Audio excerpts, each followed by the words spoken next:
வணக்கம் மக்களே! கண்கள் போதும் காதல் செய்ய பாகம் 24 முந்தைய பாகங்கள் பிளேலிஸ்ட்ல இருக்கு. கண்கள் போதும் காதல் செய்யுன்ற தலைப்புல. இப்ப கதைக்குள்ள போகலாமா? கதைக்குள்ள போறதுக்கு முன்னாடி ஒரு சுருக்கத்தை சொல்லிடவா? ரியாவும் விஜயும் காதலிச்சு கல்யாணம் பண்ணிக்கிறாங்க. கல்யாணம் பண்றது அவ்வளோ ஈஸியா இல்லை அவங்களுக்கு. காதலிச்ச போதே சில காலம் பிரிஞ்சு இருந்துட்டு திரும்பவும் விஜய் கட்டாயத்தின் பேர்ல ரியாவை கல்யாணம் பண்ணிக்கிறான். அதன் பிறகு என்ன ஆகுது? ரியாவோட கையில இருக்க குழந்தை யார் குழந்தை? இந்த மர்மமான கேள்விக்கு பதில் வேணும்னா கதையை தொடர்ந்து கேளுங்க. வாங்க கதைக்குள்ள போகலாம்.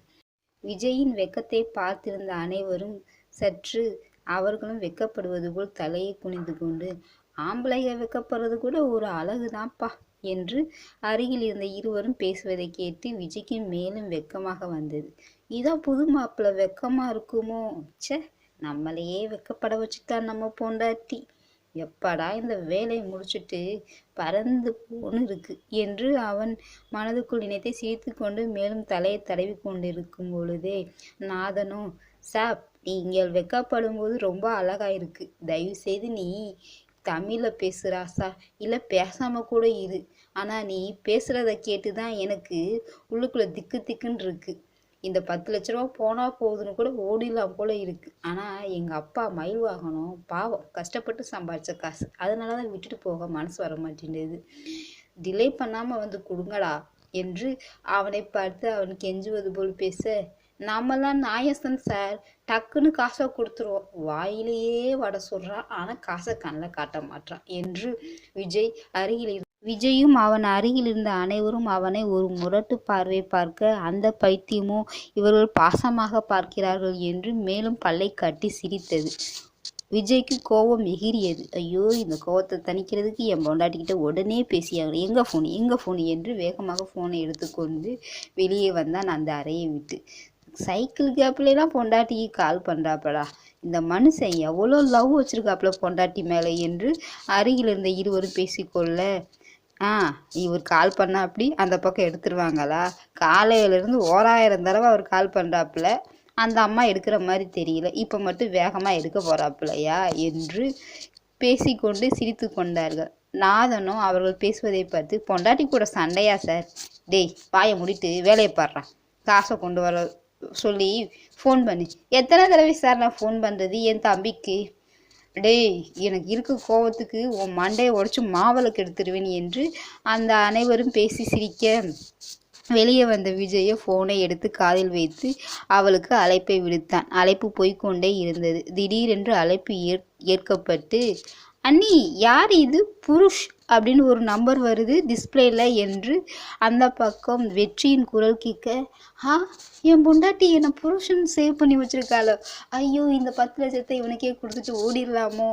ஆஹா, யாரங்கே? இந்த இடத்தை மலர் மாலையால் நிரப்புங்கள், மலர் தூவுங்கள் என்று ராஜதோரணையில் நடக்க வேண்டும் போல் இருந்தது விஜய்க்கு. பைத்தியம் பிடிக்காத நிலைதான். தன் மனைவி தன்னை புருஷ் என்று தனது அலைபேசியில் பதிந்திருக்கிறாள் என்று தன் தம்பியில் வாயில் கேட்டவனுக்கு கைகால் நிற்காமல் பறப்பது போல் இருந்தது. அந்த எண்ணத்தை சற்று வடிய விடுமாறு மனைவியின் குரல் கேட்டது. அதுவா? அது ஒரு வேண்டாத நம்பர். பிளாக் பண்ணணும்னு நினச்சிட்டு இருந்தேன், அதுக்குள்ளே நீ அட்டன் பண்ணிட்ட. கட் பண்ணி என்று சொல்லிக்கொண்டே ஃபோனை வாங்கி கட் பண்ணி விட்டார். அடி பாவி என்று அவன் இங்கே பெருமூச்சு விடுவது ஃபோன் வழியாக அங்கே அவளுக்கு கேட்டது. அவளோ என்னவோ என்பது போல் ஃபோனை அழைத்து விட்டு, வா தம்பி சாப்பிடு என்று வெற்றிக்கு உணவை பரிமாறி கொண்டிருக்கும் பொழுது திரும்பவும் அழைப்பு வர, திரும்பவும் புருஷ் என்று வருவதை பார்த்து வெற்றியை ஆன் செய்து, ஹலோ, உங்களுக்கு ஒரு தடவை சொன்னால் அறிவு இருக்காதா? திரும்ப கால் பண்ணுறீங்க. எங்கள் அன்னிக்கு இன்னொரு தடவை கால் பண்ணுற வேலை வச்சுருந்த கண்ணாமொழியை நோண்டி போடுவேண்டா. யாரா நீ என்று அதட்ட. டே, உங்கள் அண்ணியோட புருஷனே நான் தான். அவள் என் நம்பரை தான் புருஷன் சேவ் பண்ணி வச்சிருக்கா. முட்டாள், நான் தாண்டா உங்க அண்ணன் என்று இந்த பக்கம் விஜய் கத்த. ஏண்டா, எதுக்குடா இப்படி அன்னைக்கு விடாம ஃபோன் பண்ணி தொந்தரவு பண்ற? போய் போன வேலையை பார்த்துட்டு வர வேண்டியதானே. இப்படியே ஃபோன் பேசிட்டே இருந்தா அப்புறம் எப்படி போன வேலையை பார்ப்பேன் என்று வெற்றி இந்த பக்கம் இருந்து கத்த. டேய், அங்க வேலையெல்லாம் முடிஞ்சிருச்சுடா. இப்ப ஃப்ரீயா அந்த நேரத்துல என் பொண்டாட்டிட்ட பேசணும்னு நினைச்சா நீ என்ன நந்தி மாதிரி வர? அவகிட்ட போனை கொடு என்று அவன் சொல்ல, அண்ணி உங்கள் வீட்டுக்காரர் தான் லைனில் இருக்காப்புல, நீங்கள் பேசுங்க என்று சொல்லி கொண்டிருக்கும் பொழுது அருகில் இருந்த ஸ்ரீ பாப்பாவோ, ஹலோ சாக்லேட் வாங்கிட்டு வாங்க என்று வேகமாக ஃபோனில் கத்தியது.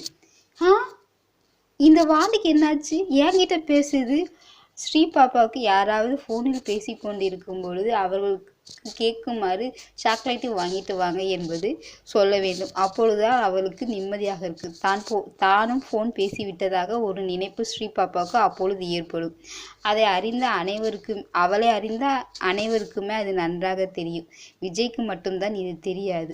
தன் மகள் தன்னிடம் பேசிவிட்டாள் என்ற சந்தோஷத்தில், அப்பா சாக்லேட் வாங்கிட்டு வரேன்டா, உனக்கு டப்பா நிறைய வாங்கிட்டு வரேன்டா, இந்த மும்பையில் இருக்க அத்தனை சாக்லேட்டு என் மக காலடியில் தான் இருக்கும், அப்பா இப்போ கிளம்பிட்டேன்டா என்று சொல்லி கொண்டிருக்கும் பொழுது ஃபோனை அணைத்து விட்டு, வெற்றி சாப்பிடவா, அப்புறமா பேசலாம் என்று அவள் கூறுவது கேட்க, அடியே ஒரு வார்த்தை ஆசையா அத்தான் அப்படின்னு கூப்பிடு என் செல்லக்குட்டி இல்லை என்று இவன் கெஞ்சுவது ஸ்பீக்கரில் இருந்த அனைவருக்கும் கேட்க, அவளோ தலையை சுரிந்து கொண்டு, ஃபோனு ஸ்பீக்கரில் இருக்கு, வெற்றியும் கேட்டுட்டு இருக்கான் என்று சொல்ல, அவன் வளர்ற பையன் தானே, அண்ணனோட காதலை பார்த்து அவனும் பொண்டாட்டி எப்படி காதலிக்கணும் தெரிஞ்சுக்கட்டும்.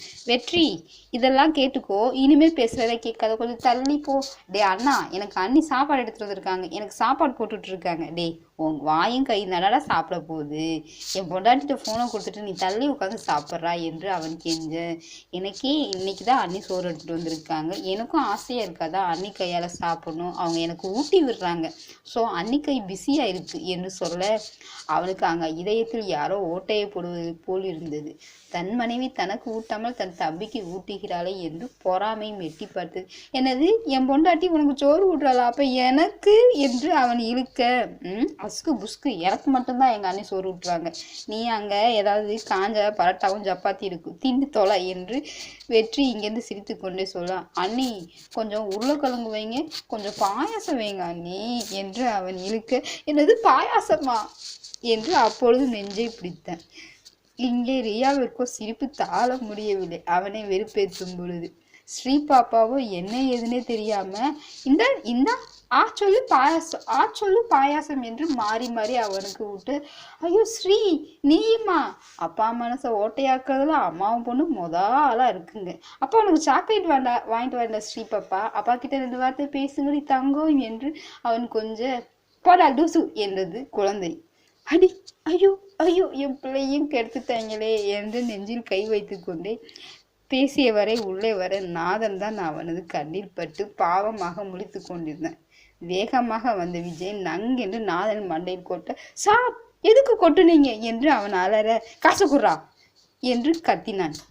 இப்போதானே சொன்னேன் சார், வந்துக்கிட்டு இருக்கு, இப்போ நீ கொடுக்குறியா இல்லையா என்று அவன் தலையில் நங்கு நங்கு நங்கு என்று கொட்ட, சார் உங்களுக்கு என்ன ஆச்சு, எதுக்கு என்னை அடிக்கிறீங்க, மண்டை வலிக்குது, விடுங்க விடுங்க என்று அவன் கத்த, என் பொண்டாட்டி என்கிட்ட பேச மாட்டேன்னா, என் பொண்ணு என்கிட்ட பேச மாட்டேங்குது சார், அதுக்கு அவங்களே அடிக்கணும், என்னையே அடிச்சு என்ன பிரயோஜனம், என் கையில் இப்போதைக்கு நீ தான் கிடைச்ச என்று அவன் தலையில் மாறி மாறி கொட்ட அருகில் இருந்த அனைவரும் வெளியே ஓடிவிட்டார்கள். சார் எல்லாரும் ஓடுறாங்க. ஆமாம், ஓட மாட்டாங்களா, அடுத்து அவங்கள அடிப்பேன் அவங்களுக்கு தெரிஞ்சனால தான் ஓடுறாங்க. அப்போ நான் மாட்டிக்கிட்டேனா சார், இப்போ போயிட்டு நான் காசை எடுத்துகிட்டு வரேன், நீ காசெல்லாம் எடுத்துட்டு வர வேண்டாம், எனக்கு இப்போ காசு வேணும் என்று அவனை கட்டி போட்டு நங்கு நங்கு என்று மண்டையில் கொட்டும் பொழுது அவனால் வலி தாங்க முடியாமல் ஃபோனை எடுத்து, வீட்டில் எவ்வளோ காசு இருந்தாலும் எடுத்துகிட்டு வந்து தொலைங்கடா, இவங்கிட்ட கொட்டு வாங்க முடியலை என்று தலையை தடவி வேறு ஹிந்தியில் பேச, அடுத்த 10வது நிமிஷத்தில் 10 லட்சம் அவன் கையில் இருந்தது. அனைவரும் விரைவாக சென்னைக்கு வண்டி ஏறினார்கள்.